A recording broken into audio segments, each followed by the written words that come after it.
હવે સમાચાર વિગતવાર।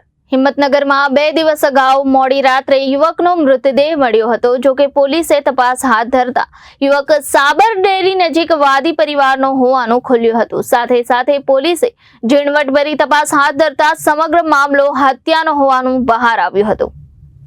પોલીસે આ મામલે 4 વ્યક્તિની ધરપકડ કરી છે, જેમાં મૃતક યુવક દિલીપ વસવાટને ધારણા ખાતે દિનેશ વાદીની પત્ની સાથે પ્રેમ સંબંધ હતો। તેના પગલે 2 દિવસ અગાઉ રાત્રિના સમયે સમગ્ર કેસ મામલે સમાધાન કરવાના બહાને દિલીપને આ 4 યુવકોએ હાજીપુર બોલાવ્યો હતો, જેમાં દિનેશે દિલીપના માથાના તેમજ મોઢાના ભાગે બોથડ પદાર્થના ઘા મારીને સ્થળ પર જ મોતને ઘાટ ઉતાર્યો હતો। હત્યાના મામલે પોલીસે 4 હત્યારાઓને ગણતરીના કલાકોમાં ઝડપી પાડી આગળની કાર્યવાહી હાથ ધરી છે।